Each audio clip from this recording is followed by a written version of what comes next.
নমস্কার বন্ধুরা, আজ আমি নিয়ে এসেছি ঝিঙের এমন একটা রেসিপি যেটা আপনারা না আগে কখনো খেয়েছেন না আগে কখনো দেখেছেন। একদমই কম সময়ে আর বাড়িতে থাকা সামান্য কিছু উপকরণে এটা তৈরি করে নিতে পারবেন।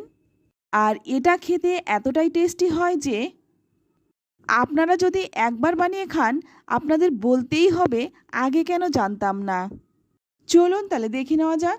প্রথমে এখানে নিয়েছি 500 ঝিঙে। এবার এই ঝিঙেটার হালকা করে খোসাটা ছাড়িয়ে নেব। শুধুমাত্র ঝিঙের গায়ে যে শিরাগুলো রয়েছে সেইগুলো আমি একটু কেটে ফেলে দেব। তো এইভাবে দেখুন সমস্ত ঝিঙেটাই আমি ছুলে নেব। তো ঝিঙের খোসাগুলো ফেলে দিয়ে তারপর কিন্তু ভালো করে ধুয়ে নিয়েছি। এবার ঝিঙেটা আমি কিভাবে কেটেছি সেটাই শুধু আপনাদের একটু দেখিয়ে দিচ্ছি। প্রথমে আমি ঝিঙেটাকে দুফালি করে নিয়েছি, তারপর মাঝখান থেকে আবারও কিন্তু এক ফালি করে নিয়ে এবার ছোট ছোট টুকরো করে কেটে নিচ্ছি। আমি কিন্তু এই একইভাবে সমস্ত ঝিঙেগুলো কেটে নিয়েছি। তো সমস্ত ঝিঙেগুলো কেটে নিয়েছি, দেখতেই পাচ্ছেন ছোট ছোট টুকরো করে ঝিঙেগুলো আমি কেটে নিয়েছি। এবার তুলে নিচ্ছি। আমি আমার মতো করে কেটে নিলাম, আপনারা কিন্তু এর থেকে ছোট করেও কাটতে পারেন। তো দেখুন ঝিঙেগুলো সবগুলোই কিন্তু আমি তুলে নিলাম। এবার রান্নাটা করার জন্য যেই পাত্রে আমি রান্নাটা করব সেই কড়াইটাই নিয়ে নিলাম। এবার এর মধ্যেই দিয়ে দিচ্ছি কেটে রাখা ঝিঙেগুলো। সমস্ত ঝিঙেগুলো নিয়ে নিলাম। এবার এখানে আমি দুটো টমেটো নিয়েছি আর টমেটোগুলোকে একটু কেটে নিয়েছি। টমেটোটা একটু পাতলা পাতলা করেই কেটেছি। টমেটোটা দেওয়ার পর এবার আমি এখানে দিয়ে দিচ্ছি 5-6টা কাঁচা লঙ্কা। আর এই রান্নাটা কিন্তু একটু ঝাল হবে, তবে ঝালটা কিন্তু আপনারা আপনাদের পছন্দ মতো দিয়ে দেবেন। এবার এখানে দিয়ে দিচ্ছি হাফ চামচ গোটা জিরে, তারপর দিয়ে দিচ্ছি সামান্য একটু হলুদ গুঁড়ো। এবার দিয়ে দেব স্বাদ মতো লবণ। তারপর এখানে আমি দিয়ে দিচ্ছি 1 গ্লাস জল। তো জলটা দিয়ে দিলাম। এবার জলটা দিয়ে খুব ভালো করে হাত দিয়ে একটু মেখে নেব, যাতে করে নুন হলুদটা খুব ভালো করে ঝিঙের মধ্যে মিশে যায়। ভালো করে মিশিয়ে নিয়ে এবার আমি গ্যাসটা অন করে দেব। তারপর 10 থেকে 12 মিনিটের মতো এটা আমি সেদ্ধ করে নেব। তবে এটা কিন্তু খুব ভালো করে সেদ্ধ করতে হবে। এটা সেদ্ধ হতে থাক ততক্ষণে এখানে আমি একটা মশলা বানিয়ে নিচ্ছি। এর জন্য নিয়ে নিলাম একটা শিলপাটা। মশলাটা কিন্তু আমি শিলপাটাই বাটবো, আপনারা চাইলে কিন্তু মিক্সিতে বেটে নিতে পারেন। এর মধ্যে দিয়ে দিলাম 2 চামচ সাদা তিল, আর দিয়ে দিচ্ছি খুব সামান্য একটু আদা। প্রথমে আমি আদাটা একটু থেতো করে নেব বাটার সুবিধার্থে। এবার সামান্য একটু জল দিয়ে খুব ভালো করে তিলটাকে বাটবো। তিল কিন্তু এখনও বাটা হয়নি, আর একটু বাটতে হবে।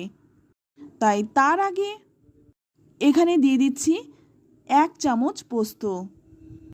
এবার এই পোস্ত দিয়ে তিলের সঙ্গে ভালো করে একসঙ্গে বেটে নেব।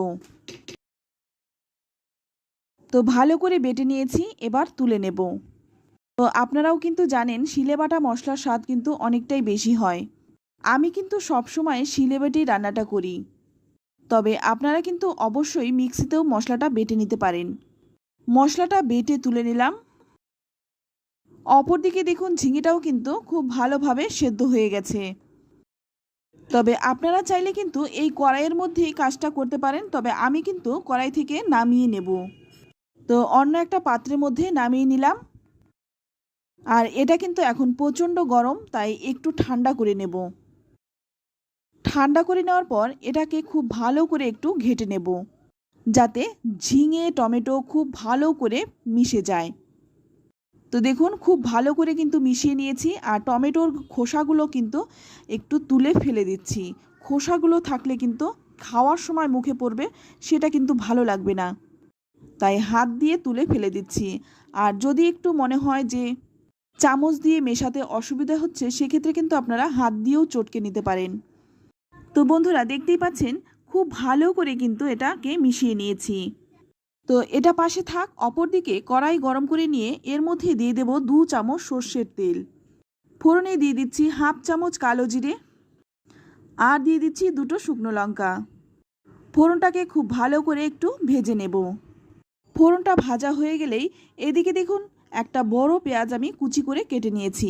এবার পেঁয়াজটাকে একটু ভালো করে ভেজে নেব। পেঁয়াজটা যখন এই রকম হালকা লালচে রং ধরে যাবে তখন এর মধ্যে দিয়ে দেব বেটে রাখা মশলাটা। তো সম্পূর্ণ মশলাটাই দিয়ে দেব। মশলাটা কিন্তু ভালো করে মেশানো যাচ্ছে না, তাই সামান্য একটু জল দিয়ে দেব। এতে করে কিন্তু মশলাটা খুব ভালো করে মেশানোও যাবে আর মশলাটাও ভালো করে কষানোও হবে। এখানে আমি সামান্য একটু লবণ দিলাম মশলার পরিমাণে। আমি কিন্তু ঝিঙের মধ্যে লবণ দিয়েছি, তাই মশলার পরিমাণে লবণটা দিলাম। এবার এই মশলাটাকে খুব ভালো করে ভেজে নেব। তো দেখতেই পাচ্ছেন মশলাটা কিন্তু কড়াইয়ের গায়ে একটু লেগে লেগে যাচ্ছে। সেই সময় এই মেখে রাখা ঝিঙেটা দিয়ে দেব। দেওয়ার পরে এবার খুব ভালো করে মশলার সাথে মেশাবো। কিছুক্ষণ মেশানোর পরে দেখুন এর মধ্যে দিয়ে দেব 1 চামচ চিনি, স্বাদটা ব্যালেন্সের জন্য। তবে আপনারা যারা রান্নায় চিনি খেতে অপছন্দ করেন সেক্ষেত্রে চিনিটা বাদ দিয়েও রান্নাটা করতে পারেন। মেশাতে মেশাতে জলটা কিন্তু অনেকটাই শুকনো হয়ে গেছে, তবে আপনারা চাইলে কিন্তু এইরকমভাবে নামিয়ে নিতে পারেন। আমি আর একটু শুকনো করব। আর 2 মিনিট একটু নেড়েচেড়ে নিচ্ছি। যখন এই রকম শুকনো শুকনো হবে তখনই কিন্তু আমি নামিয়ে নেব। তো নামানোর আগে দিয়ে দিচ্ছি 1 চামচ কাঁচা সর্ষের তেল। আর অবশ্যই কিন্তু নামানোর আগে 1 চামচ কাঁচা সর্ষের তেল দিয়ে মিশিয়ে নেবেন। এতে করে রান্নার স্বাদটাও ভালো হয় আর গন্ধটাও কিন্তু খুব সুন্দর আসে। এবার এর মধ্যে দিয়ে দিচ্ছি 3-4টে কাঁচা লঙ্কা। তারপর ঢাকা দিয়ে 10 মিনিট স্ট্যান্ডিং টাইম রেখে নামিয়ে নেব।